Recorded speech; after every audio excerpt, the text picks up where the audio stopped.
Kemarin malam, gue ketemu sama seorang sahabat baik gue. Pada saat makan malam, kita ngobrol, dan hal yang gue obrolin pada saat itu adalah tentang seorang edukator. Di mana edukator ini adalah edukator bisnis yang dia punya rumah makan, tapi rumah makannya itu sepi. Atau pertanyaan jelasnya adalah apakah boleh sebenarnya seorang edukator yang nggak punya bisnis atau bisnisnya garam itu mengajarin bisnis ke orang lain? Menurut gue hal ini sangat menarik buat kita bahas. Cuma seperti biasa, sebelum gue bahas, buat lo yang belum follow akun gue, silahkan di follow dulu. Dan kalau lo merasa video ini bermanfaat, silahkan share ke teman-teman lo agar mereka juga bisa merasakan manfaat dari video yang gue buat hari ini. Sebelum gue bahas, gue akan coba kasih tahu ke lu semua, gue ingin membahas dari sudut pandang diri gue sebagai seorang guru dan edukator. Dan disclaimer juga, buat teman-teman semua, gue nggak memaksakan kalian harus pendapat sama pendapat gue hari ini. Tapi kalau lu punya pendapat yang lain, dan lebih baik dari pendapat gue hari ini, silahkan aja, gue nggak ada masalah. Oke, gue bahas ya. Yang pertama, menurut gue, ilmu itu bisa dibagi di berbagai macam tahapan. Lu nggak harus nunggu miliaran dulu untuk menjadi seseorang yang mau berbagi ilmu yang lu miliki. Karena ilmu itu berkembang dan dia bisa bermanfaat dari berbagai macam tahapannya. Yang pertama, kita bisa belajar dari orang yang tahapannya lebih maju satu langkah dari kita. Gua ambil contoh seperti ini. Dulu kita belajar dari SD, masuk ke jenjang SMP, lalu masuk ke jenjang SMA, lalu kita masuk ke universitas. Dari universitas, kalau lu lanjut bisa jadi seorang profesor. Pertanyaannya adalah, apakah lu untuk menjadi seorang guru SD, lu harus menjadi seorang profesor? Apakah ketika lu ingin mengajarkan mereka membaca dan menulis, mengajarkan mereka tentang hitung-hitungan dasar, lu harus menjadi seorang profesor dulu? Enggak kan? Kalau memang seorang untuk ngajarin membaca dan menulis saja harus menjadi seorang profesor, maka yang bisa menjadi seorang guru SD kita bisa hitung mungkin nggak akan banyak. Jadi dalam hal ini menurut gua, lu nggak perlu sukses miliaran dulu sampai lu bisa mengajarkan orang lain untuk belajar awal mula bisnis. Alasan yang kedua menurut gua, coach yang baik itu nggak cuma diukur berdasarkan harta kekayaannya. Karena menurut gua, coach atau mentor itu adalah orang yang membantu kita melalui fase awal di mana mereka sudah melalui fase awal itu. Misalnya, seseorang yang sudah melalui fase awal bisnis, mereka bisa membantu orang lain yang baru ingin memulai sebuah bisnis. Gua ambil contoh ya, hari ini banyak loh seorang atlet yang kemudian dilatih sama seorang pelatih yang memang nggak pernah menjuarai juara dunia. Tapi mereka memang adalah seorang pelatih yang memiliki kemampuan meramu strategi mereka itu handal dan mereka mampu melakukan pembinaan mental yang sangat dibutuhkan oleh seorang atlet profesional. Gua ambil contoh dari seorang Phil Jackson. Phil Jackson adalah pemain basket yang bukan pemain terbaik di dunia, tapi sebagai seorang pelatih, Phil Jackson berhasil melatih seorang Michael Jordan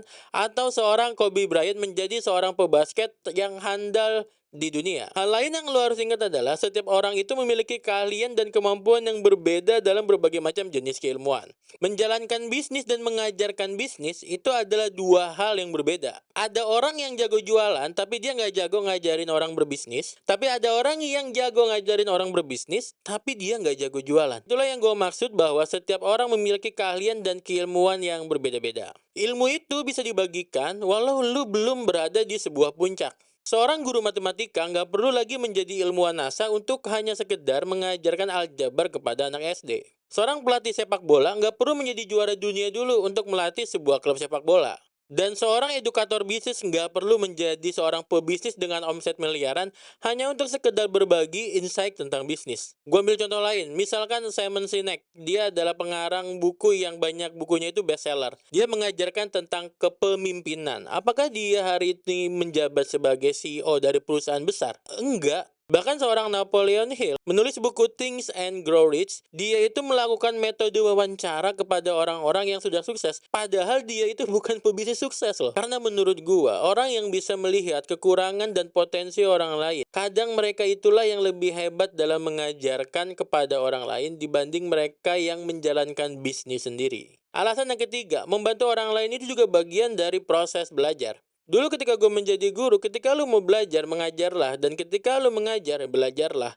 Kenapa seperti itu? Karena mengajar bukan hanya berbagi ilmu, tapi juga memperdalam pemahaman kita sendiri. Banyak orang yang sukses justru semakin berkembang karena mereka mengajarkan apa yang mereka pelajari. Gua ambil sebuah contoh misalkan di dunia akademik di dalam sebuah universitas. Banyak mahasiswa pasca sarjana yang mengajar mahasiswa S1 untuk memperdalam pengetahuannya. Bahkan di dunia kedokteran ada seorang dokter residen, dia tetap mengajarkan mahasiswa yang padahal dia sendiri belum menjadi seorang dokter spesialis. Jadi menurut gua, berbagi ilmu adalah bagian dari perjalanan sukses, bukan hanya tentang hasil akhirnya. Alasan yang keempat, menurut gua, lu harus fokus sama yang diberikan, bukan sama siapa yang memberikan. Sekali-kali kita coba memposisikan diri kita untuk melihat sebuah ilmu itu dari manfaatnya, bukan hanya dari sekedar siapa orang yang memberikan. Kalau emang lu merasa ilmu yang diberikan itu bermanfaat dan bisa diterapkan di kehidupan dan bisnis lu, kenapa enggak lu coba untuk mendengarkan ilmu itu tanpa harus melihat siapa orang yang menyampaikannya? Karena ingat, ilmu itu harus diuji, bukan hanya dilihat dari status siapa pengajarnya.